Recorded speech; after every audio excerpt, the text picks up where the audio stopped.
Walang criminal liability ang 14 anyos na suspect na sangkot sa pagbatay sa University of the Philippines student na si Sofia Coquilla sa La Filipina, Tagum City, Davao del Norte, kaya't hindi ito sasampahan ng kaso.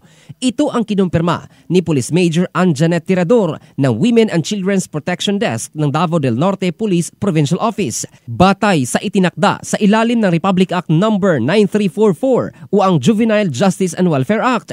Ayon sa batas, ang mga batang maedad 15 anyos pababa na sangkot sa krimen ay hindi maaaring papanagutin sa ilalim ng batas, kundi isa sa ilalim lamang sa isang government intervention program. Samantala, ang tatlo pang suspect, isang 15, 17 at ang umano'y leader ng grupo na si alias Roy Roy, 18 anyos, ay kakasuhan ng robbery with homicide. Nahuli si alias Roy Roy noong nakaraang Sabado bandang alas 12 ng tanghali sa kanto ng Lakandula at Lapu-Lapu Street sa Barangay Agdao proper, Davao City. Nauna nang naaresto ang tatlo pang suspect sa magkakahiwalay na operasyon.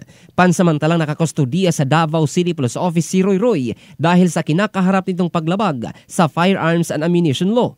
Matapos makuhanan ng baril at mga bala, hinihintay pa ng Pulis Davao ang order mula sa korte para sa kanyang paglipat sa Tagum City upang doon harapin ang kasong robbery with homicide kasama ng dalawa pang suspect.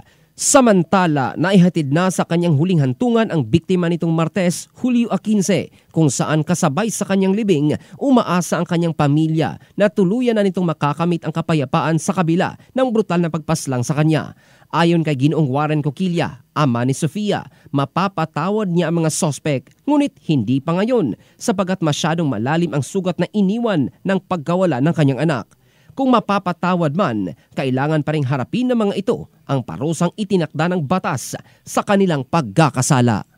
In the heart of changing lives, ito si Jovel Candado ng Brigada News Philippines, the Music and News Authority.